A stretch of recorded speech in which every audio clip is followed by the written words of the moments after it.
Hello guys. तो कैसे हैं आप लोग। जैसा कि हमने प्रीवियस वीडियो में डीसी मोटर के बारे में कुछ चर्चा किया था, डीसी मोटर का टॉर्क इक्वेशन देखा था, उसके पिछले वीडियो में हमने देखा था EMF equation.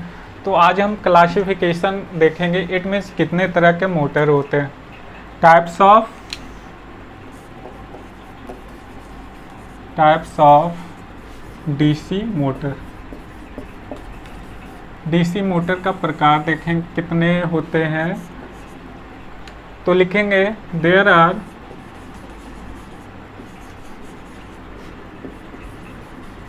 Three types of DC motor.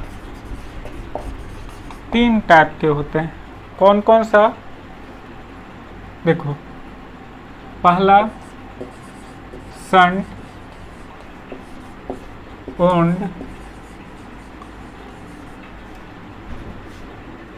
ओंड या शंट मोटर भी बोल सकते हैं, इसको शंट मोटर भी बोल सकते हैं। दूसरा सीरीज ओंड और सीरीज मोटर।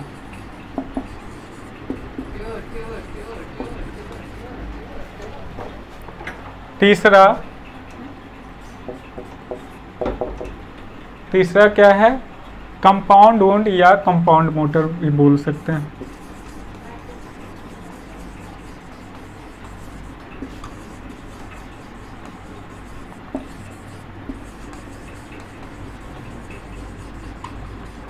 कंपाउंड मोटर, ये तीन टाइप के आपके मोटर होते हैं। यानी उसके बाइंडिंग के अनुसार, उसके फील्ड बाइंडिंग के अनुसार ये तीन तरह के मोटर होते हैं। अब ये शंट वुंड, अब बारी बारी से सबको हम देखेंगे। शंट वुंड क्या होता है, सीरीज क्या होता है, कंपाउंड क्या होता है। तो चलिए पहले शंट से हम शुरू करते हैं। First of all shunt wound, जो शंट वुंड मशीन है, इसका हम क्या देखेंगे, सर्किट डायग्राम देखेंगे। सर्किट डायग्राम कैसा होता है, तो ये हो गया आपका फील्ड वाइंडिंग। अब इसी के पैरेलल में आपका हो गया आर्मेचर। ठीक है, यहाँ पे हमने लगाया वोल्टेज, तो यहाँ पे आया करंट आया, तो आपको दो हिस्सों में बट गया। यहाँ पे आईए करंट फ्लो करेगा, इट मीन्स आर्मेचर करंट। इस सर्किट में जो फ्लो करेगा आईएसएच यानी शंट करंट। ये फील्ड वाइंडिंग है, तो ये फील्ड वाइंडिंग है। इसका क्या काम होता है, इसका काम सिर्फ होता है मेन फ्लक्स को जनरेट करना। और ये आर्मेचर क्या करता है, टॉर्क प्रोड्यूस करता है। ठीक है, इस फ्लक्स को कट करता है, फिर उसमें ईएमएफ जनरेट होता है। उसके बाद लोड की वजह से यहाँ पे टॉर्क जनरेट होता है। तो फर्स्ट ऑफ ऑल यहाँ पे इसका डेफिनेशन ये लिखेंगे, the field winding is in shunt motor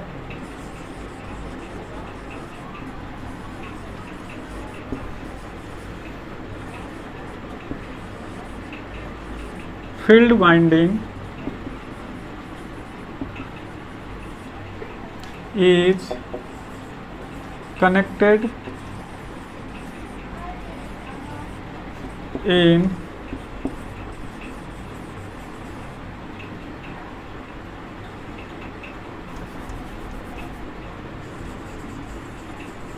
parallel with armature। Armature के पैरेलल में हम क्या करते हैं, फील्ड वाइंडिंग को कनेक्ट करते हैं। ओके, अब देखो यहाँ पे ये बाइंडिंग है, तो इस बाइंडिंग का भी कुछ अपना एक रेजिस्टेंस होगा। हम इसे RSH मान लेते हैं, कोई दिक्कत नहीं। यहाँ पे भी बाइंडिंग होते हैं, इट मीन्स आर्मेचर पे भी बाइंडिंग होते हैं। तो इसका भी हमने कुछ रेजिस्टेंस मान रखा है। क्या माने हैं? RA, यानी आर्मेचर रेजिस्टेंस। ठीक है, यहाँ पे आर्मेचर में एक बैक EMF भी जनरेट होता है जिसे EB से रिप्रेजेंट करते हैं। ये सब तो पता होगा। ठीक है, तो इतना हो गया। शंट मोटर को कांस्टेंट स्पीड मोटर भी बोला जाता है। क्यों बोला जाता है वो हम डेरिवेशन के मदद से देखेंगे क्यों बोला जाता है। शंट मोटर को वैसी जगह पे हम यूज करते हैं जहाँ पे स्टेबल स्पीड का रिक्वायरमेंट होता है। ठीक है, तो चलिए आगे देखते हैं। करंट इक्वेशन इसका क्या होगा?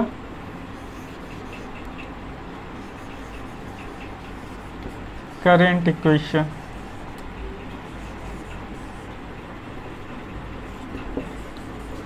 अब देखो, ये पैरेलल में कनेक्ट है तो इसके अक्रॉस, दोनों के अक्रॉस वोल्टेज तो सेम होगा। अगर आपने नेटवर्क थ्योरी अच्छे से पढ़ा है तो ये सब दिक्कत नहीं आनी चाहिए। इसके अक्रॉस जो वोल्टेज लग रहा है इसके अक्रॉस भी तो उतना ही वोल्टेज लगेगा। ठीक है, यानी आर्मेचर के अक्रॉस जितना वोल्टेज हमने भी अप्लाई करा है उतना ही वोल्टेज शंट वाइंडिंग यानी फील्ड वाइंडिंग के अक्रॉस लगेगा भी वोल्टेज। तो चलो मैं पहले करंट इक्वेशन को देख लेता हूँ। करंट इक्वेशन अगर आप KCL पता है तो यहाँ पे हम क्या अप्लाई करने वाले हैं? KCL हम यहाँ पे नोड मान लेते हैं। ये नोड है A, ये एक जंक्शन A है, जंक्शन A। चलो ठीक है, तो बाई अप्लाइंग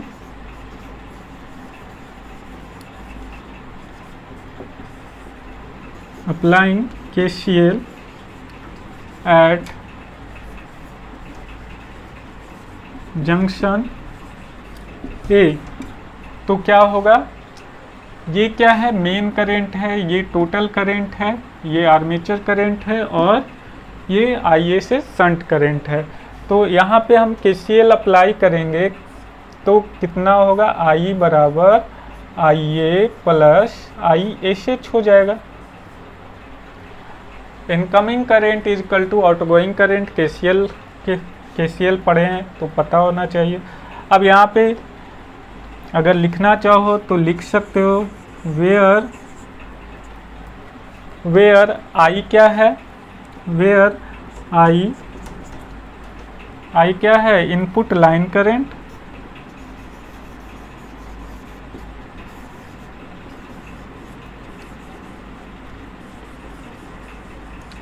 ठीक है, दूसरा IA क्या है? ये आपका आर्मेचर करंट है।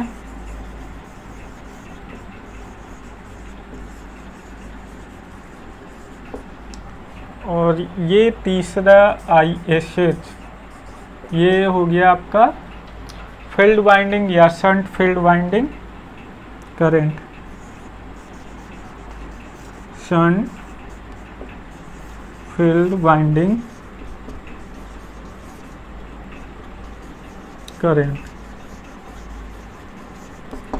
ठीक है, तो ये तीन करंट, यहाँ पे करंट इक्वेशन आपको पता चल गया। शंट मोटर में कितना होता है। अब देखो वोल्टेज इक्वेशन भी देख लेते हैं। हमने बताया कि वोल्टेज सेम होता है, फिर भी कितना वोल्टेज होता है यहाँ तक नोट डाउन कर लीजिएगा।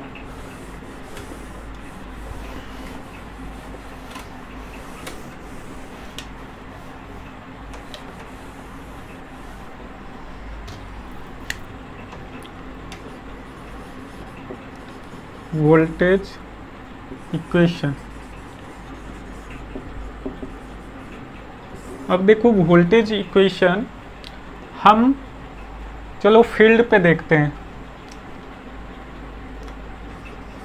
इन field winding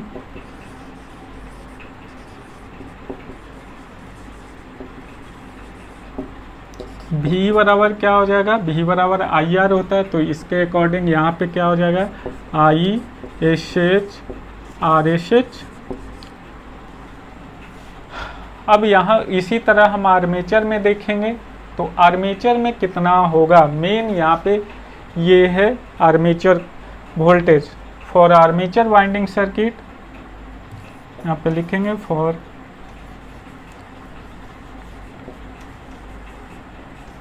armature voltage circuit. Armature voltage circuit के लिए यहाँ पे इक्वेशन क्या बनेगा, हमने पहले भी इसके रिगार्डिंग जो प्रीवियस वीडियो है उसमें भी बताया। केवीएल अप्लाई करेंगे तो यहाँ पे पता चल जाएगा V बराबर EB प्लस क्या होगा IA RA हो जाएगा। यहाँ पे हम केवीएल इस सर्किट में हम सिर्फ अप्लाई करेंगे तो ये इक्वेशन आ जाएगा। ठीक है, ये आपका वोल्टेज इक्वेशन हो गया। तो यहाँ तक नोट डाउन कर लीजिए, ये आपका करंट इक्वेशन, ये आपका वोल्टेज इक्वेशन। इसके बाद हम पावर इक्वेशन देखेंगे।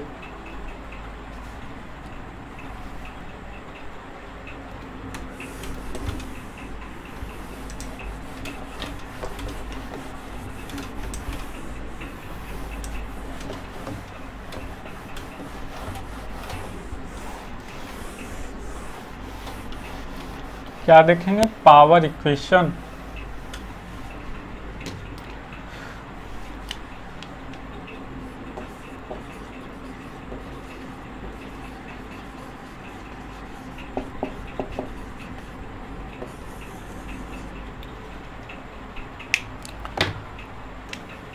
पावर इक्वेशन क्या होता है, अगर P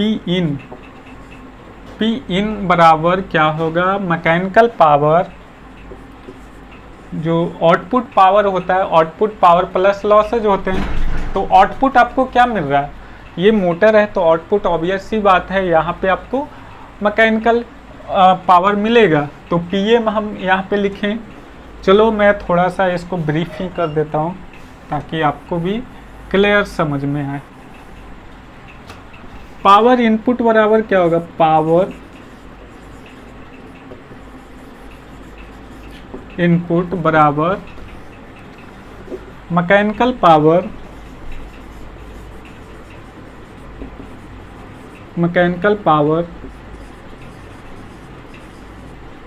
प्लस और क्या, मैकेनिकल पावर डेवलप्ड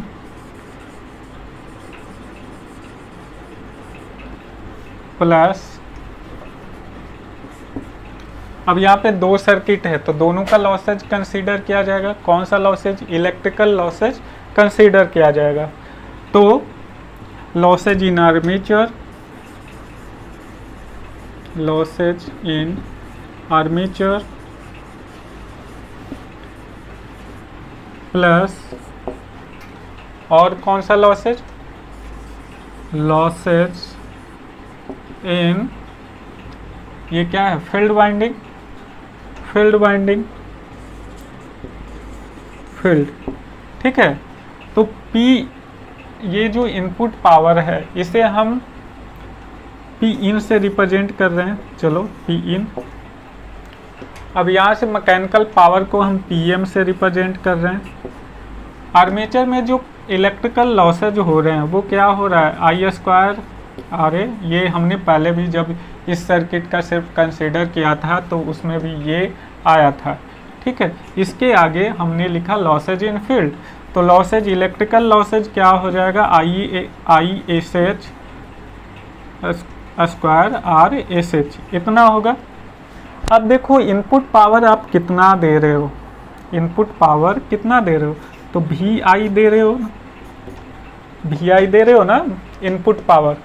तो यहाँ पे इनपुट पावर तो आपको मिल गया, यहाँ पे ये क्या हो गया, PM हो गया plus IA² RA plus ISH² RSH। ठीक है, ठीक है। यहाँ से हमको क्या निकालना है, मैकेनिकल पावर निकालना है, ये पावर PM। तो PM बराबर क्या हो जाएगा, VI, अब ये सारे माइनस में आ जाएंगे, VI minus IA² RA plus minus RSH हो जाएगा। कैसे हो रहा है ये तो सब कैलकुलेशन का पोर्शन है, ये तो क्लियर होना चाहिए। ठीक है, इसके आगे देखो, हम Pm बराबर, हम यहाँ पे देखो वोल्टेज का एक इक्वेशन और भी जानते हैं, V बराबर आई आर। तो यहाँ पे हम आई आर का कॉन्सेप्ट लगा सकते हैं कि नहीं? देखो यहाँ पे क्या है, यहाँ पे V बराबर हम लिख सकते हैं क्या, इसके क्रॉस जो वोल्टेज डेवलप हो रहा था, क्या हो रहा है,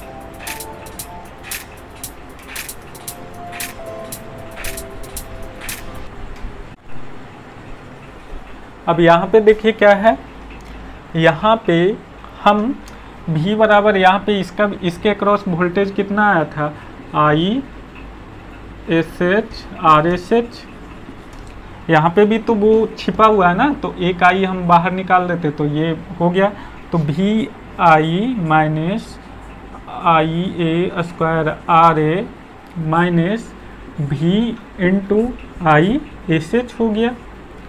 ठीक है, अब यहाँ पे देखो Pm बराबर क्या हो गया, हम यहाँ पे भी कॉमन ले लिए तो क्या हो गया, I minus I S H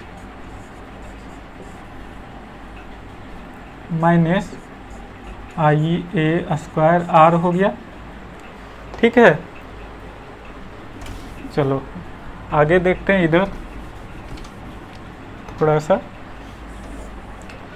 यहाँ तक क्लियर, इसके आगे देखते हैं। अब Pm बराबर यहाँ पे क्या हो जाएगा कि V इंटू, अब यहाँ पे देखो KCL इक्वेशन से यहाँ पे क्या होगा, I minus I S H क्या हो जाएगा, IA हो जाएगा, IA हो जाएगा। KCL इक्वेशन में हमने देखा था I बराबर IA प्लस आई एस एच देखा था, तो उसी तरह यहाँ से यहाँ पे IA बराबर क्या हो जाएगा, I minus I S H हो जाएगा।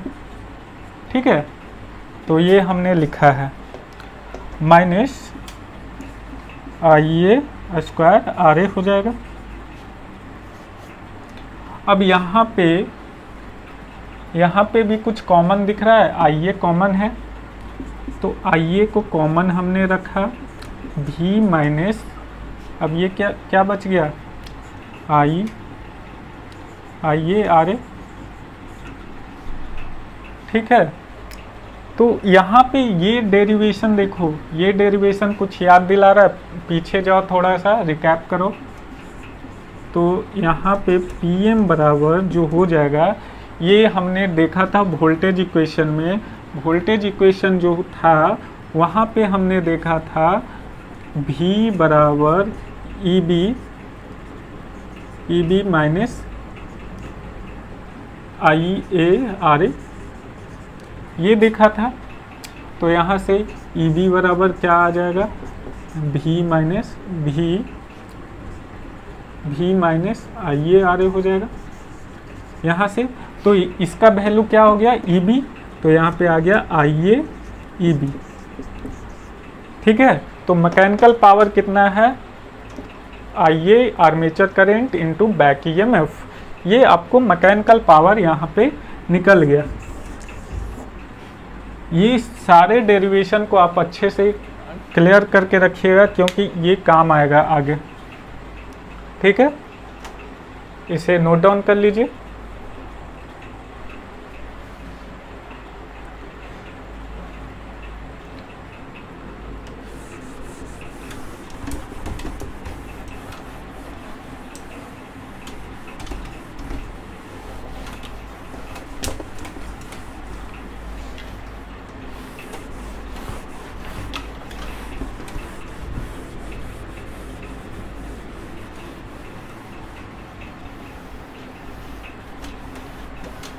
अब देखो, अब हम बात करेंगे शंट मोटर के कुछ कैरेक्टरिस्टिक के। क्या characteristic of DC shunt motor.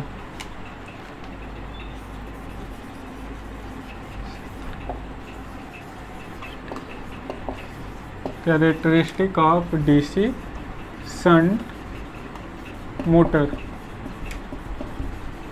अब देखो जो मोटर होता है, शंट मोटर और सेपरेटली एक्साइटेड मोटर, दोनों मोटर आपका सेम होता है, दोनों का कैरेक्टरिस्टिक सेम होता है, इसलिए हम सिर्फ एक मोटर का पढ़ते हैं, क्योंकि दोनों का लगभग जो कैरेक्टरिस्टिक सेम होता है, इसलिए क्योंकि दोनों क्या है अप्रॉक्सीमेटली पैरेलल में जुड़े हुए। उसमें क्या होता है कि यही वाला मोटर, यही पोर्शन जो है इसका जो सप्लाई सिस्टम होता है सिर्फ सेपरेट सप्लाई से जुड़ा हुआ होता है, और ये शंट मोटर में इसके पैरेलल में जुड़ा हुआ है। तो इससे क्या होता है कि ये कांस्टेंट पावर लेता है, तो कांस्टेंट पावर लेता है और उसे भी अगर आप सेपरेट एक्साइटेड कर रहे हो तो वो भी कांस्टेंट अप्रॉक्सीमेटली कांस्टेंट पावर लेता है। तो इसलिए दोनों का लगभग सेम होता है कैरेक्टरिस्टिक, लगभग सेम होता है, सेम नहीं होता है, ठीक है, अप्रॉक्सीमेटली सेम होता है। तो पहला जो कैरेक्टरिस्टिक है, पहला कैरेक्टरिस्टिक देखेंगे स्पीड आर्मेचर करंट। क्या? स्पीड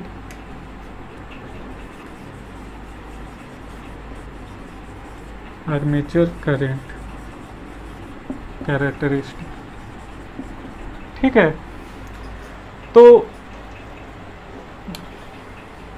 देखो हमने अभी एक डेरिवेशन देखा था, ई बी बराबर, चलो क्या देखा था, वोल्टेज इक्वेशन V बराबर E B minus I A R, sorry plus था। तो यहाँ पे ई बी बराबर क्या हो जाएगा, ई बी बराबर V minus I A R A हो जाएगा, ओके, ठीक है। तो अब क्या होगा, अब ई बी का फॉर्मूला क्या होता है, N P phi Z upon 60A बराबर V minus I A R A. अब देखो जो कांस्टेंट पोर्शन है उसको हटा दो, तो ये किस पे डिपेंडेंट होता है, तो ये आपका स्पीड और वेरिएबल जो है फ्लक्स बराबर ये सारे अब जो बचे जो क्या है कांस्टेंट है V minus I A R A, ठीक है। तो यहाँ ये क्या हो गया, डायरेक्टली प्रोपोर्शनल, ये सभी प्रोपोर्शनलिटी कांस्टेंट हैं, ठीक है। अब यहाँ पे n is directly proportional to V minus I A R A हो गया, ठीक है, अपॉन फाई। अब ये शंट मोटर है, तो शंट मोटर में हमेशा फ्लक्स जो होता है, फील्ड फ्लक्स, वो क्या होता है, कांस्टेंट होता है। तो हम लिखेंगे phi is constant in shunt motor, ठीक है। तो n is directly proportional to V minus I A R A, okay. तो इसका जो ग्राफ है वो कैसा बनेगा, इसका जो ग्राफ है कैसा बनेगा वो देख लेते हैं। इट मीन्स आर्मेचर करंट, या अगर हम इसे स्पीड मान लेते हैं, ये आपका n है, ये क्या है n है, ये क्या है स्पीड, ये स्पीड है और ये आर्मेचर करंट है।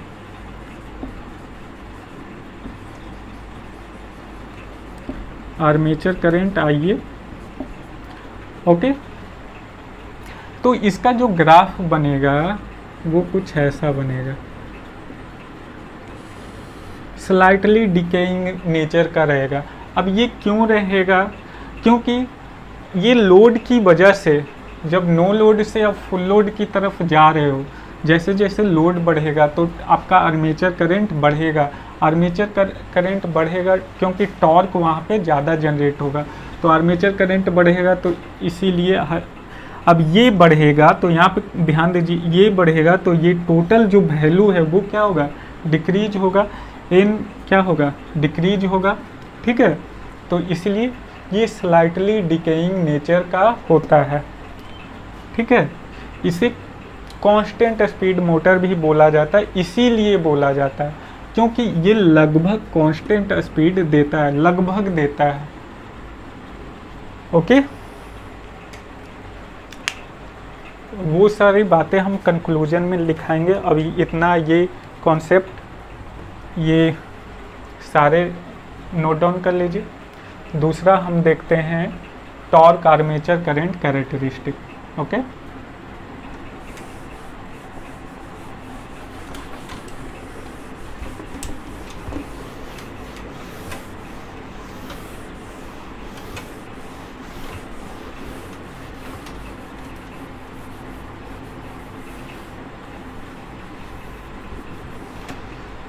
दूसरा है आपका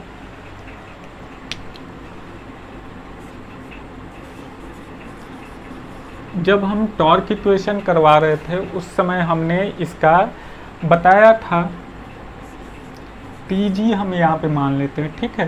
TG is directly proportional to phi I A, ये डेरिवेशन आया था ना। तो यहाँ पे हमने बताया ये शंट मोटर है, तो शंट मोटर में फ्लक्स क्या होता है, कांस्टेंट होता है। तो TG is directly proportional to I A. तो बताइए इसका ग्राफ कैसा होगा, लीनियर होगा। इसका ग्राफ लीनियर होगा, लेकिन लीनियर नहीं होता है। होना चाहिए लीनियर, लेकिन लीनियर नहीं होता है। क्यों नहीं होता है? क्योंकि इस मोटर में ग्रॉस टॉर्क के अलावा कुछ और टॉर्क भी जनरेट होते हैं। जैसे आपका फ्रिक्शनल लॉसेज होते हैं, फ्रिक्शनल लॉसेज उसकी फ्रिक्शन की वजह से उसमें एक टॉर्क जनरेट होता है, और दूसरा विंडेज जो उसमें एयर भरा होता है, तो एयर की वजह से भी वहाँ पे एक टॉर्क जनरेट होता है जिसे बोलते हैं विंडेज टॉर्क, फ्रिक्शनल टॉर्क और विंडेज टॉर्क। तो आपका जो नेट टॉर्क होता है टाउ एन, टीजी को हम ग्रॉस टॉर्क बोलेंगे, टाउ एन जो होता है वो जो टोटल टॉर्क में से टोटल यानी ग्रॉस टॉर्क जो डेवलप हो रहा है उसमें से ये माइनस हो जाता है, कौन सा, frictional torque plus tau windage, ये आपका माइनस हो जाता है। तो ये जो है इसको कैसा जाना चाहिए था, ऐसा जाना चाहिए था। तो ये टीजी को कुछ ऐसा जाना चाहिए था, लेकिन प्रैक्टिकली जो आपको मिलता है नेट टॉर्क जो मिलता है वो कैसा मिलता है, कुछ ऐसा मिलता है। ये आपका टाउ एन है, टाउ एन है, ये आपका टॉर्क है,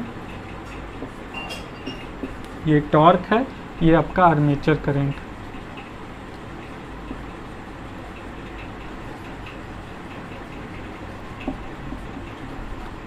ओके, कोई दिक्कत? आई होप ये क्लियर होगा। अगर लिखना चाहो तो लिख लो, वेयर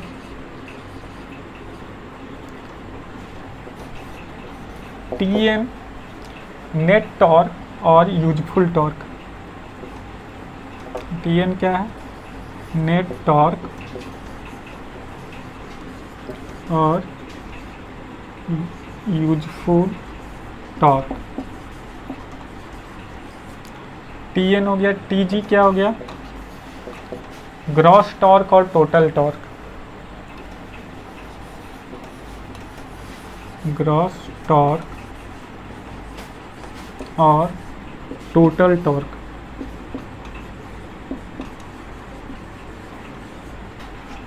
टी टाउ एफ क्या है, ये फ्रिक्शनल टॉर्क है,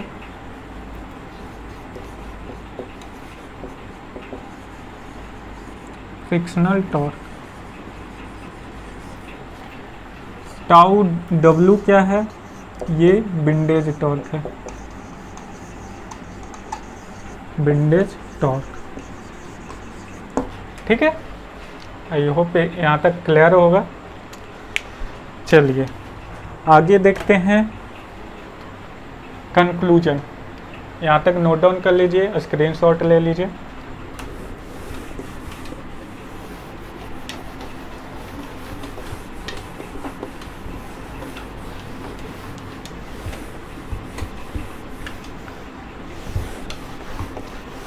और जब मशीन आप पढ़ रहे हो तो मशीन का जो डायग्राम है वो हमेशा आपके दिमाग में रहना चाहिए कि कैसा होता है।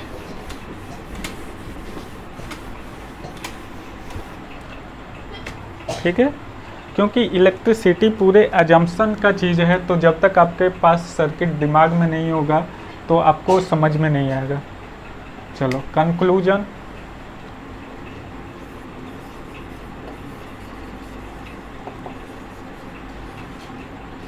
कंक्लूजन्स क्या क्या निकलते हैं? तो फर्स्ट हमने बताया ये स्लाइटली डिकेइंग नेचर का होता है, इसका स्पीड होता है स्लाइटली डिकेइंग नेचर का होता है।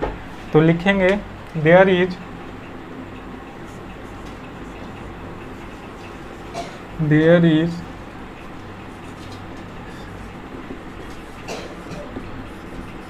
slightly change in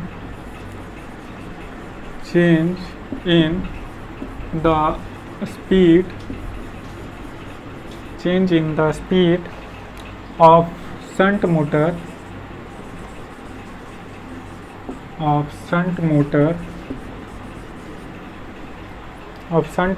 from no load to full load,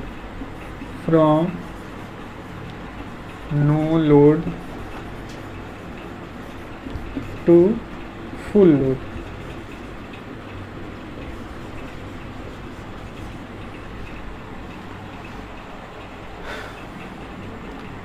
So yeah, hence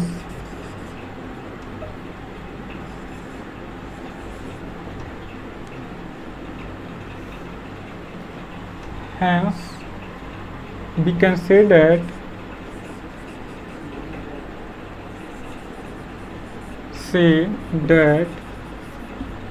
it is constant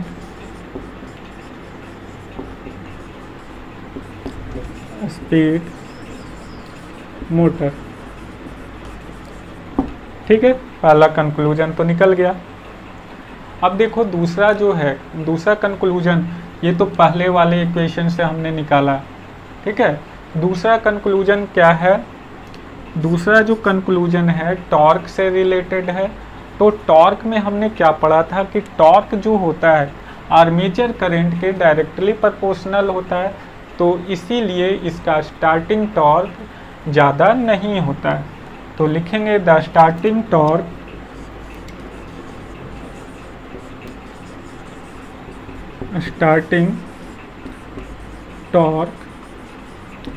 is not high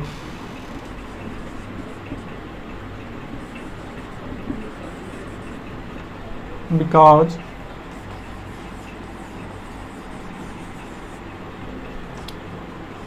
tau a is directly proportional to IA। ठीक है, दूसरा कंक्लूजन। तीसरा कंक्लूजन क्या होगा? अब इसकी एप्लीकेशन की बात आ रही है, तो इट मीन्स इसको कहाँ पे हम यूज करेंगे? तो इट मीन्स इसको कहाँ पे यूज करेंगे? जहाँ पे आपको स्टेबल स्पीड का रिक्वायरमेंट है वहाँ पे हम इसको यूज करेंगे, क्योंकि ये कांस्टेंट स्पीड मोटर है। अगर आप पर्टिकुलर यानी कांस्टेंट वोल्टेज अप्लाई कर दिए हो तो ये कांस्टेंट स्पीड ही प्रोवाइड करेगा। ठीक है, तो दीज मोटर आर यूज्ड, अगला लिखेंगे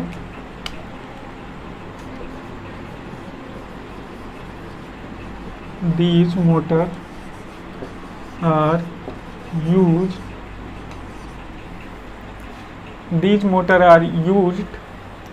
where stable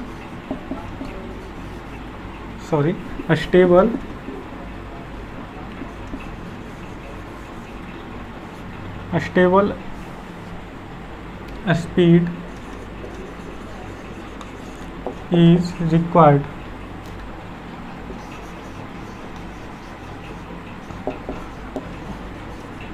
जैसे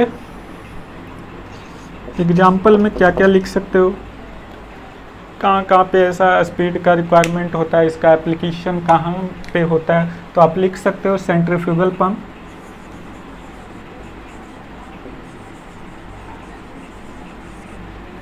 सेंट्रीफ्यूगल पंप, दूसरा लिफ्ट, तीसरा लेथ मशीन,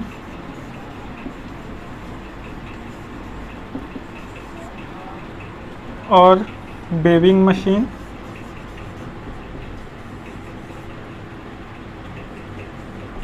वेविंग मशीन। और क्या होता है, और आपको कन्वेयर्स,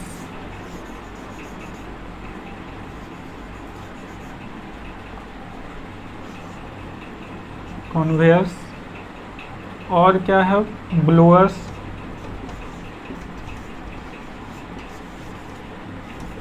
एटीसी। ठीक है, तो ये तो था डीसी शंट मोटर का। तो डीसी शंट मोटर यहाँ पे आपका कंप्लीट होता है। अब आगे हम देखेंगे इसी तरह से डीसी सीरीज मोटर और डीसी कंपाउंड मोटर। तो सारे को हम बारी बारी से देखेंगे। तो फिलहाल आज के लिए इतना ही। अगर वीडियो अच्छा लगे तो लाइक एंड सब्सक्राइब कीजिए और दोस्तों को भी शेयर कीजिए। ठीक है, और कोई भी डाउट आता है तो आप मेरे व्हाट्सएप नंबर पर मुझे व्हाट्सएप कर सकते हैं। Thank you.